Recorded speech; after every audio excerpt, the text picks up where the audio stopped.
नमस्कार दोस्तों, सुप्रभात।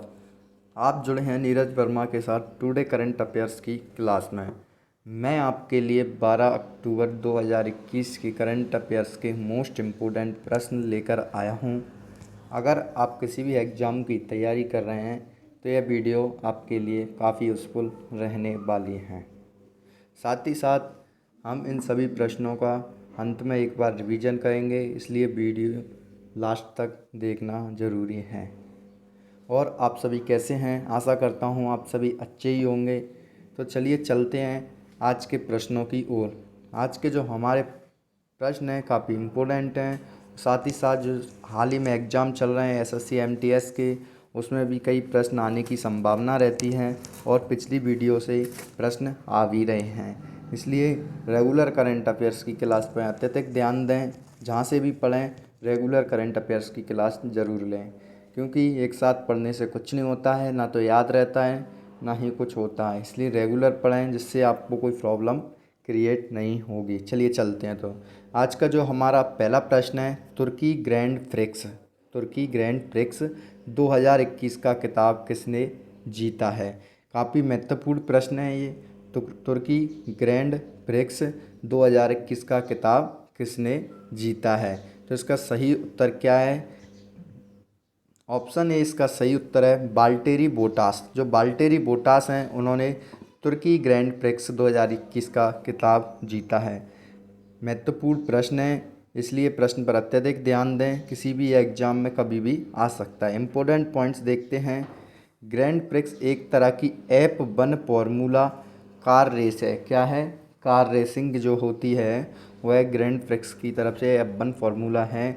वाल्टेरी बोटास जो हैं मर्सिडीज के रेसर हैं। किसके? मर्सिडीज के रेसर हैं और फिनलैंड देश के रहने वाले हैं। तो एग्जाम में दोस्तों आपसे पूछा जा सकता है कि तुर्की ग्रैंड प्रिक्स 2021 का खिताब किसने जीता है? तो वाल्टेरी बोटास ने यह जीता है। और क्या किस तरह का पुरस्कार है, किस चीज़ के क्षेत्र में दिया जाता है? तो कार रेसिंग के क्षेत्र में दिया जाता है। टॉप 5 ग्रैंड प्रिक्स देख लेते हैं। रूसी ग्रैंड प्रिक्स किसको मिला है 2021 का यह प्राइज़? तो लुइस हैमिल्टन को। आप सभी जानते होंगे लुइस हैमिल्टन काफ़ी बड़े हैं, काफ़ी बड़े व्यक्ति हैं और उनका नाम कई पुरस्कार इनको मिल चुके हैं, ठीक है, इसी क्षेत्र में। Italian Grand Prix Daniel Ricciardo. Dutch Grand Prix Max Verstappen. Belgium Grand Prix Max Verstappen. और हंगेरियन ग्रैंड प्रिक्स 2021 का जो प्राइज़ है स्टेवन ओकॉन को मिला है। ये सभी प्राइज़ मैंने आपको पहले ही पढ़ा चुका हूँ।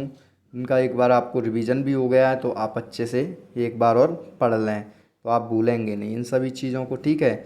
अगला प्रश्न पढ़ने से पहले जिसने भी अभी तक चैनल को सब्सक्राइब नहीं किया है वह चैनल को सब्सक्राइब कर दे, लाइक कर दे और बेल आइकन का बटन दबाना, साथ ही साथ अपने सभी फ्रेंड्स को भी शेयर कर दें, जिससे उन तक भी हमारी वीडियो पहुंच सके, ठीक है। चलिए चलते हैं।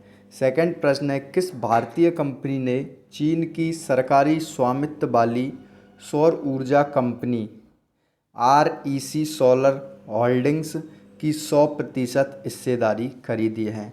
वह कौन सी भारतीय कंपनी है जिसने चीन की एक सरकारी स्वामित्व वाली सौर ऊर्जा कंपनी REC सोलर होल्डिंग्स की 100% मतलब पूरी कंपनी खरीद ली है? तो इसका सही उत्तर क्या है? Reliance new energy solar limited. जो रिलायंस है उन्होंने इस कंपनी की 100% हिस्सेदारी खरीद ली है। इम्पोर्टेंट पॉइंट है, ठीक है। इम्पोर्टेंट पॉइंट्स देख लेते हैं। रिलायंस इंडस्ट्री लिमिटेड की पूर्ण स्वामित्व वाली सहायक कंपनी है एक Reliance new energy solar limited, जिसने क्या किया है, जिसने चीन की एक सरकारी कंपनी है सौर ऊर्जा कंपनी, कौन सी है वो? REC सोलर होल्डिंग्स, जिसको पूरी की पूरी अपने कब्जे मतलब अब खरीद लिया है, जिसको 100% हिस्सेदारी के साथ अपने नाम कर लिया है। यह सौदा कितने में हुआ है? तो $771 मिलियन में यह सौदा हुआ है। कितने में? $771 मिलियन में इसे खरीद लिया है। किसने? रिलायंस इंडस्ट्रीज़ ने, ठीक है। और कंप्लीट, और वो चीन की कौन सी कंपनी ये भी आपको याद रखना है। तो REC सोलर होल्डिंग्स। ठीक है, अगला प्रश्न है, इम्पोर्टेंट है, आर्यभट्ट पुरस्कार 2021 से किसे सम्मानित किया गया है।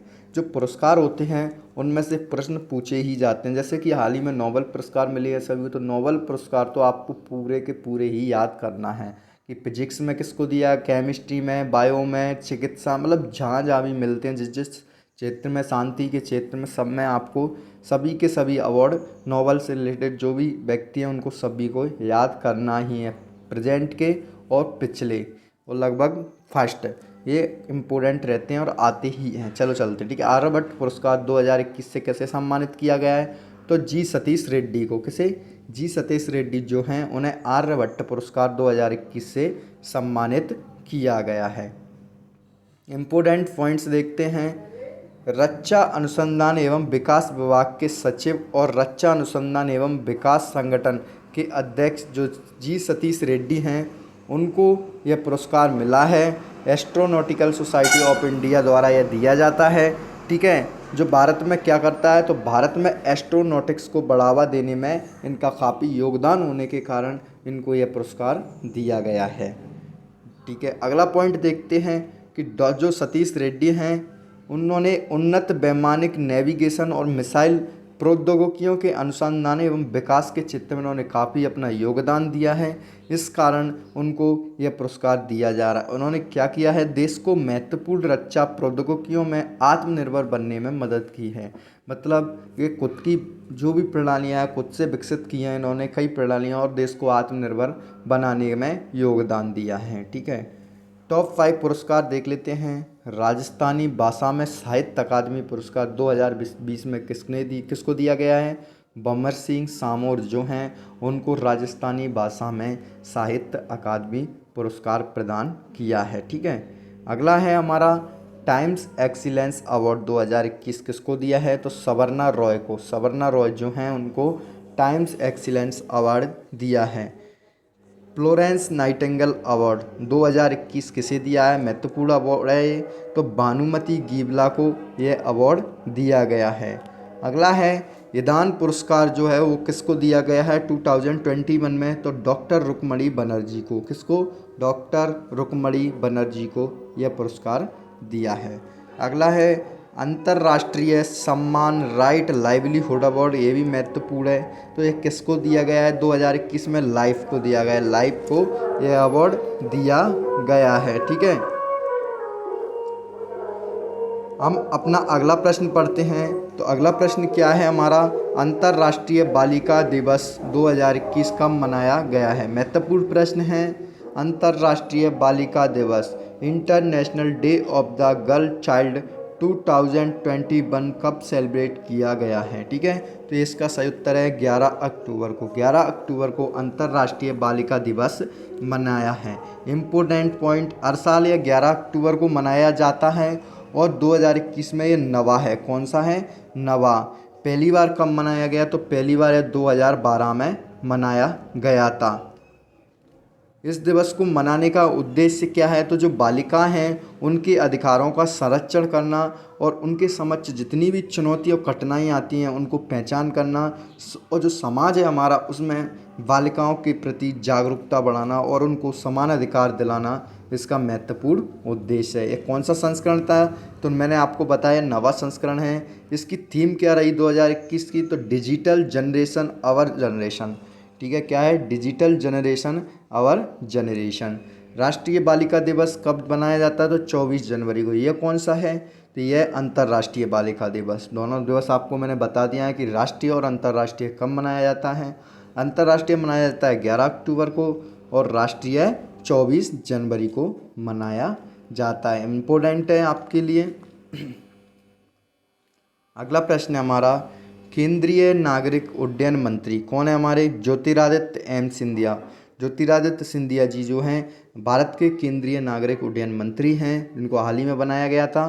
भारत के किस राज्य में ग्रीन फील्ड सिंधु दुर्ग हवाई अड्डे का उद्घाटन किया। इम्पोर्टेंट प्रश्न है, आपको अच्छे से पढ़ना है कि केंद्रीय नागरिक उड्डयन मंत्री कौन है, तो ज्योतिरादित्य सिंधिया जी हैं। और भारत के किस राज्य में इन्होंने ग्रीनफील्ड सिंधु दुर्ग हवाई अड्डे का उद्घाटन किया है? तो ये भी आपको याद रखना है। दोनों प्रश्न इसमें बन चुके हैं, तो उसका सही उत्तर है महाराष्ट्र में। कहाँ पर किया है ग्रीनफील्ड सिंधु दुर्ग हवाई अड्डे का उद्घाटन? तो महाराष्ट्र में इन्होंने ये उद्घाटन किया है। इम्पोर्टेंट पॉइंट देखते हैं। केंद्रीय नागरिक उड्डयन मंत्री जो हैं श्री ज्योतिरादित्य सिंधिया जी, जो कि भारत सरकार की RCS उड़ान क्षेत्रीय संपर्क योजना के तहत उड़े देश का आम नागरिक यह योजना है। इसके तहत इन्होंने महाराष्ट्र में ग्रीनफील्ड सिंधु दुर्ग हवाई अड्डे का वर्चुअल माध्यम से उद्घाटन किया है, ठीक है, ऑनलाइन माध्यम से। भारत के केंद्रीय नागरिक उड्डयन मंत्री कौन है? तो मैंने आपको बता दिया है, श्री ज्योतिरादित्य सिंधिया, मतलब ज्योतिरादित्य सिंधिया जी जो हैं नागरिक उड्डयन मंत्री हैं। टॉप 5 हवाई अड्डे देख लेते हैं। कालीकट अंतर्राष्ट्रीय हवाई अड्डा कहाँ पर है? कोझिकोड केरल में। याद रखने हैं आपको ये सभी प्रश्न, इम्पोर्टेंट हैं ही तो हैं ही। कालीकट अंतर्राष्ट्रीय हवाई अड्डा कोझिकोड केरल। नेताजी सुभाष चंद्र बोस अंतर्राष्ट्रीय हवाई अड्डा कोलकाता पश्चिम बंगाल में। बीजू पटनायक अंतर्राष्ट्रीय हवाई अड्डा भुवनेश्वर। और देवी अहिल्या होल्कर अंतर्राष्ट्रीय हवाई अड्डा इंदौर मध्य प्रदेश। कहाँ पर है? इंदौर में है, मध्य प्रदेश में। इंदिरा गांधी अंतर्राष्ट्रीय हवाई अड्डा नई दिल्ली। कहाँ पर है? नई दिल्ली में। इम्पोर्टेंट प्रश्न है बेटा, सभी को ये पढ़ने हैं अच्छे से और याद भी इनको रखना है। अगला प्रश्न है हमारा, 2021 में किन 3 वैज्ञानिकों को अर्थशास्त्र के क्षेत्र में नोबेल पुरस्कार से सम्मानित किया गया? किसके? इकोनॉमिक्स के क्षेत्र में किसको सम्मानित किया गया है? तो मोस्ट इम्पोर्टेंट है, most very very most important प्रश्न। नोबेल से जितने भी नोबेल मिले हैं व्यक्तियों को इस बार, वो सभी इम्पोर्टेंट हैं और एग्जाम में आएंगे ही, ठीक है। तो किस किस को मिला है? 3 व्यक्तियों को, इन तीनों को मिला है जो कि इनमें दिए गए। कौन कौन से? डेविड कार्ड, जोशुआ डी एंग्रेस्ट और गुइडो इम्बेंस जो हैं, इन तीनों व्यक्तियों को अर्थशास्त्र के क्षेत्र में नोबेल पुरस्कार दिया गया है। किस किस को? डेविड कार्ड, जोशुआ डी एंग्रेस्ट और गुइडो इम्बेंस, तीनों व्यक्तियों को यह पुरस्कार मिला है, ठीक है। इम्पोर्टेंट पॉइंट देखते हैं। डेविड कार्ड, जोशुआ डी एंग्रेस्ट और गुइडो इम्बेंस को अर्थशास्त्र के क्षेत्र में नोबेल पुरस्कार मिला है, वो भी 2021 का। क्यों दिया जाता है, क्यों दिया गया? तो इसलिए दिया गया कि डेविड कार्ड, जोशुआ एंग्रेस्ट और गुइडो इम्बेंस ने हमें क्या दिया है? तो श्रम बाजार के बारे में नई अंतर्दृष्टि प्रदान की है। क्या? जो श्रम मार्केट होता है उसके बारे में नई अंतर्दृष्टि प्रदान की और दिखाया है कि प्राकृतिक प्रयोगों के कारण और प्रभाव के बारे में क्या निष्कर्ष निकाला जा सकता है।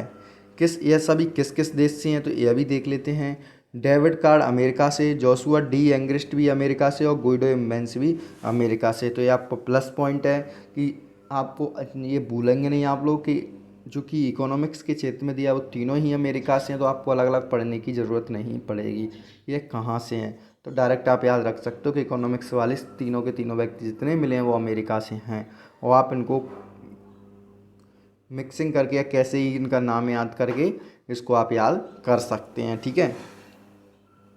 कौन सी संस्था है जो कि अर्थशास्त्र के क्षेत्र में नोबेल पुरस्कार प्रदान करती है? तो the royal Swedish academy of sciences, जो कि स्वीडन की है, ठीक है। ये तो मैंने कई बार आपको बता दिया। अब अपन भौतिकी के भी पढ़ लेते हैं, एक बार रिवीजन भी हो जाएगा। मैंने आपको पहले भी पढ़ा दिए कई बार अच्छे से, तो इस और पढ़ लीजिए। जितनी बार आ रहा है उतनी बार आप पढ़ते चलिए, जिससे आपको रिवीजन होता रहेगा, क्योंकि ये इम्पोर्टेंट है, इसलिए मैं इसको बार बार लेके आ रहा हूँ। भौतिकी के क्षेत्र में देख लेते हैं। शिवकुरो मानावे अमेरिका से हैं, क्लाउस एसलमैन जर्मनी से हैं और जॉर्जियो पारसी इटली से हैं। इन तीनों को फिजिक्स के क्षेत्र में नोबेल पुरस्कार मिला है। अब केमिस्ट्री, रसायन विज्ञान में नोबेल पुरस्कार बेंजामिन लिस्ट जर्मनी से, डेविड मैकमिलन अमेरिका से, इन दोनों व्यक्तियों को रसायन के क्षेत्र में मिला है। मेडिसिन के क्षेत्र में डेविड जूलियस अमेरिका से और लेवन अर्दम पटा पाउटियन, ये भी अमेरिका से हैं। तो ये भी प्लस पॉइंट है, इसको भी आप अच्छे से याद कर सकते हैं।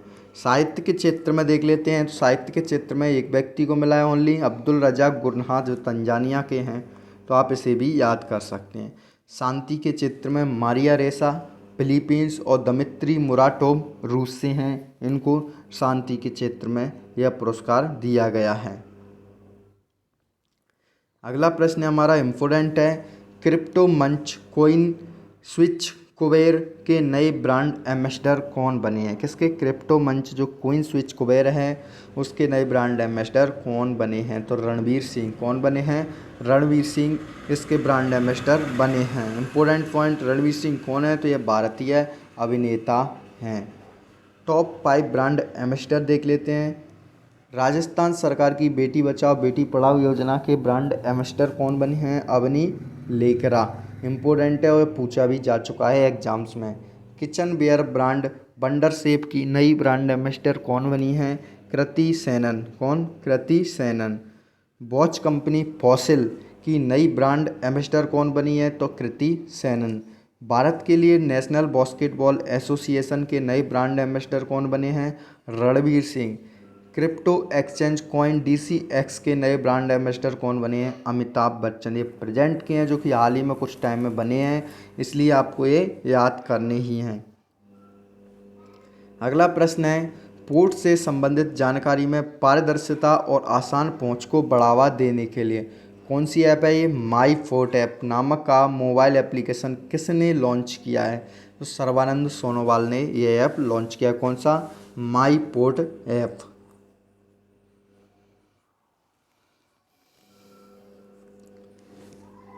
सर्बानंद सोनोवाल जी कौन हैं? तो केंद्रीय बंदरगाह, नौवहन और जलमार्ग मंत्री हैं। ये भी आपको याद रखना है कि सर्बानंद सोनोवाल कौन हैं? तो केंद्रीय बंदरगाह, नौवहन और जलमार्ग मंत्री हैं सर्बानंद सोनोवाल, जिन्होंने माई पोर्ट ऐप नामक एक एप्लीकेशन लॉन्च किया है। इस ऐप का उद्देश्य क्या है? तो पोर्ट से संबंधित जानकारी में पारदर्शिता और आसान पहुँच। पोर्ट मतलब जहाज़ वगैरह से, ठीक है। बंदरगाह, नौवहन और जलमार्ग मंत्रालय के बयान के अनुसार ऐप का उद्देश्य क्या है? तो बंदरगाह उपयोगकर्ताओं के लिए है। किसके लिए? जो बंदरगाह का उपयोग करते हैं, विभिन्न बंदरगाह सेवाओं का उपयोग करना चाहते हैं। यह सभी पोर्ट तथ्यों को डिजिटल रूप से दिखाएगा और पोर्ट संचालन की यह निगरानी करेगा। भारत के केंद्रीय बंदरगाह, नौवहन और जलमार्ग मंत्री कौन है? सर्बानंद सोनोवाल। टॉप 5 ऐप देख लेते हैं। भूकंप अलर्ट ऐप उत्तराखंड सरकार ने, ई नगर मोबाइल ऐप गुजरात सरकार ने, प्रूफ ऐप जम्मू कश्मीर सरकार ने, fit India mobile app Anurag Thakur ने और प्रगति मोबाइल ऐप भारतीय जीवन बीमा निगम ने लॉन्च किया है। लॉन्च किए हैं ऐप्स, आपको याद रखना है किस किस ने ऐप को लॉन्च किया है, कौन सी ऐप, किस ऐप का क्या उद्देश्य है। अगला प्रश्न पढ़ लेते हैं। 45वां Vayalar Rama Varma memorial literary award किसने जीता है? कौन सा? 45वां Vayalar Rama Varma memorial literary award किसने जीता है? वेरी वेरी इंपॉर्टेंट है, मोस्ट इम्पोर्टेंट प्रश्न है। तो इसका सही उत्तर है बेन्यामिन ने। किसने? बेन्यामिन ने 45वां Vayalar Rama Varma memorial literary award जीता है। इम्पोर्टेंट पॉइंट देखते हैं, ये कौन है? तो मलयालम लेखक हैं बेन्यामिन। कौन है? मलयालम लेखक। और इनकी एक पुस्तक है मंत लिरिले 20 कम्युनिस्ट बारसंगल। मंत लिरिले 20 कम्युनिस्ट बारसंगल के लिए इनको यह पुरस्कार दिया गया। कौन सा? 45वां Vayalar Rama Varma memorial literary award. अगला point, Vayalar Rama Varma memorial trust द्वारा स्थापित यह एक पुरस्कार है। इसमें क्या क्या दिया जाता है? तो 1,00,000 रुपये नगद, प्रसिद्ध मूर्तिकार कानाही कुन्ही रामन द्वारा डिजाइन की गई एक मूर्ति और एक प्रशस्ति पत्र इसमें शामिल है। अंतिम प्रश्न है हमारा, 11 अक्टूबर 2021 को लोकनायक जयप्रकाश नारायण की कौन सी जयंती मनाई गई है? तो 119वीं जयंती मनाई गई। इतना इम्पोर्टेंट नहीं है लेकिन एक बार पढ़ भी लें। 11 अक्टूबर 1902 को जन्म हुआ था जयप्रकाश नारायण।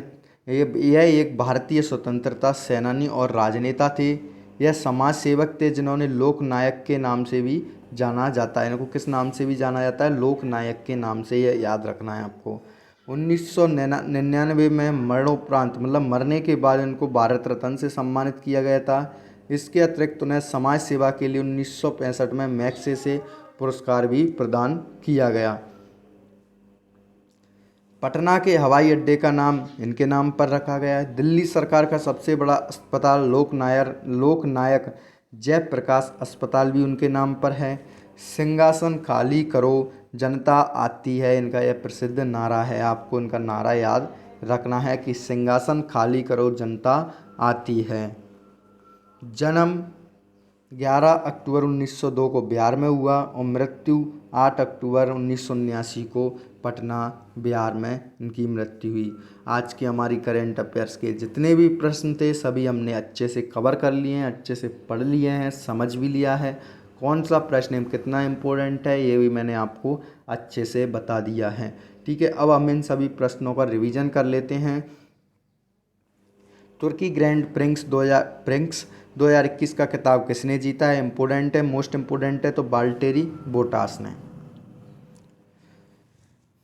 किस भारतीय कंपनी ने चीन की एक सरकारी स्वामित्व वाली सौर ऊर्जा कंपनी REC सोलर होल्डिंग्स की 100% हिस्सेदारी खरीदी है? तो Reliance new energy solar limited ने। आर्यभट्ट पुरस्कार 2021 से किसे सम्मानित किया गया है? तो जी सतीश रेड्डी जी को। अगला प्रश्न है, अंतर्राष्ट्रीय बालिका दिवस कब मनाया गया है? तो 11 अक्टूबर को। और राष्ट्रीय कब मनाया जाता है? तो 24 जनवरी को। ठीक है। अगला है, केंद्रीय नागरिक उड्डयन मंत्री ज्योतिरादित्य सिंधिया जी ने भारत के किस राज्य में ग्रीनफील्ड सिंधुदुर्ग हवाई अड्डे का उद्घाटन किया है? इम्पोर्टेंट है, महाराष्ट्र में। कहाँ पर? महाराष्ट्र में। अगला प्रश्न है, 2021 में किन 3 वैज्ञानिकों को अर्थशास्त्र के क्षेत्र में नोबेल पुरस्कार से सम्मानित किया गया है? तो डेविड कार्ड, जोशुआ डी एंग्रेस्ट और गुइडो एम्बेंस को। महत्वपूर्ण प्रश्न है, मोस्ट इम्पोर्टेंट है। अगला है, क्रिप्टो मंच कॉइन स्विच कुबेर के नए ब्रांड एम्बेसडर कौन बने हैं? इंपॉर्टेंट है, रणबीर सिंह। अगला है, पोर्ट से संबंधित जानकारी में पारदर्शिता और आसान पहुंच को बढ़ावा देने के लिए माई पोर्ट ऐप नामक का एक मोबाइल एप्लीकेशन किसने लॉन्च किया है? तो सर्बानंद सोनोवाल ने। अगला है, 45वां Vayalar Rama Varma memorial literary award किसने जीता है? मोस्ट इम्पोर्टेंट है, वेरी वेरी इंपॉर्टेंट है, बेन्यामिन ने। अंतिम में 11 अक्टूबर 2021 को लोकनायक जयप्रकाश नारायण की कौन सी जयंती मनाई गई? तो 119वीं जयंती मनाई गई। आज की हमारी करंट अफेयर्स के प्रश्न पढ़ भी लिए हैं, समझ भी लिए हैं और रिवीजन भी इन सभी प्रश्नों का हमने कर लिया है। ठीक है, चलिए चलते हैं, मिलते हैं अगली वीडियो के साथ। Thanks for watching this video. जय हिंद, जय भारत।